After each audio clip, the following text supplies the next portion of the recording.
आज की क्लास में हम लोग बात करने वाले हैं आउटब्रीडिंग डिवाइसेस के बारे में। तो चलिए शुरू करते हैं। आउटब्रीडिंग डिवाइसेस वो डिवाइसेस होते हैं, वो प्रोसेस होते हैं, वो मेथड होते हैं जिससे कि प्लांट सेल्फ पॉलिनेशन को रोक सके, यानी कि ये हमेशा प्रीफर करे कि क्रॉस पॉलिनेशन ही हो, यानी कभी भी सेल्फ पॉलिनेशन को ये प्रीफर नहीं करना चाहते। यानी जो प्लांट सेल्फ पॉलिनेशन से होकर नहीं गुजरना चाहते वो अपने अंदर कुछ डिवाइसेस, कुछ मेथड डेवलप करते हैं जिससे कि सेल्फ पॉलिनेशन से बचा जा सके। क्योंकि ऐसा क्यों है? क्योंकि नेचर सेल्फ पॉलिनेशन को प्रीफर इसलिए नहीं करता क्योंकि नेचर में जो वैरायटी है, जो वेरिएशन है, वो नहीं आता।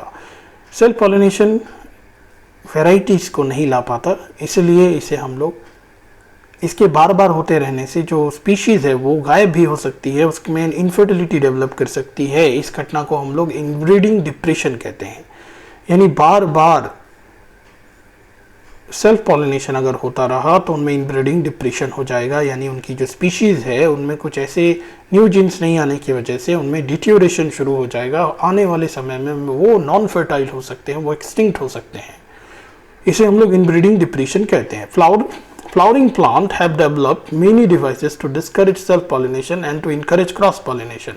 In some species, pollen releases stigma receptivity are not synchronized.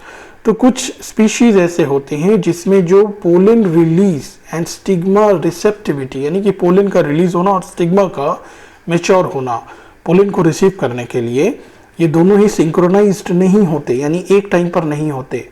Either pollen is released before, यानी कि पोलन या तो जल्दी निकल आता है, जल्दी बाहर आ जाता है, एंड स्टिग्मा जो होता है और वो रिसेप्टिव होता है थोड़ी देर बाद।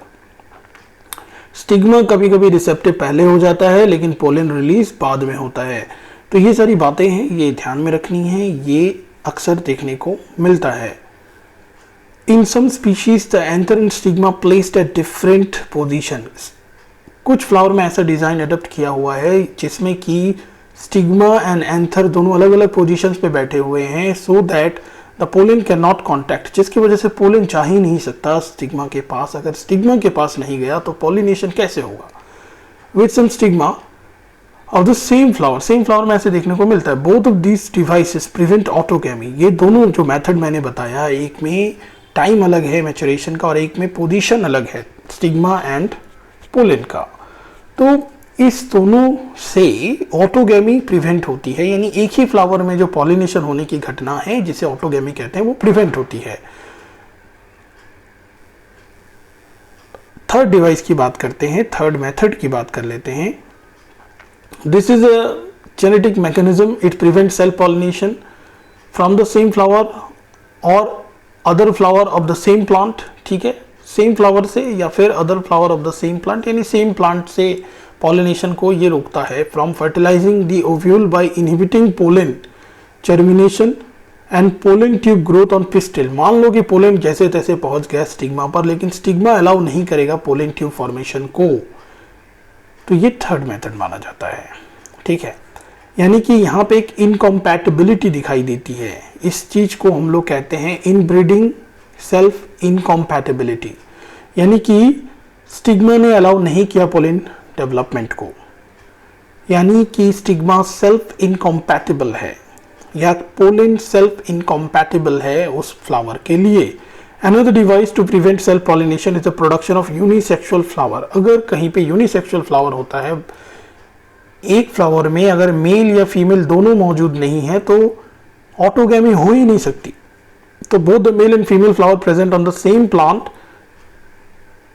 यहां पे देखो, both male and female flower are present on the same plant.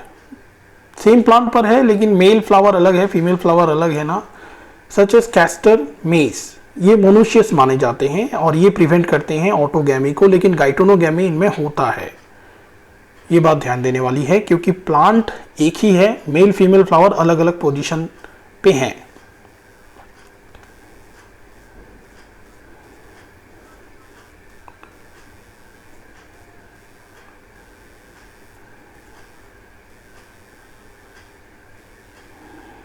ठीक है, यहां तक क्लियर है। In several species such as papaya, male and female flower are present on the different plant. ये डिफरेंट प्लांट पे है, एक प्लांट पे नहीं है। मेल पपाया प्लांट अलग है, फीमेल पपाया प्लांट अलग है, ऐसे केसेस को हम लोग मेल फीमेल डायसी कहते हैं, जिसमें मेल फीमेल प्लांट ही अलग है। यानी इस कंडीशन में ऑटोगैमी भी प्रिवेंट होगा और गाइटोनोगैमी भी प्रिवेंट होगा। So this condition prevent both. और ये जो क्वेश्चंस है, इस पे बहुत सारे क्वेश्चंस नीट में आते रहते हैं, और 12 में तो क्लास 12 के एग्जाम में, बोर्ड एग्जाम में तो ये आएगा ही, समझो आता रहता है हमेशा। तो इसको अच्छे से ध्यान से करना है।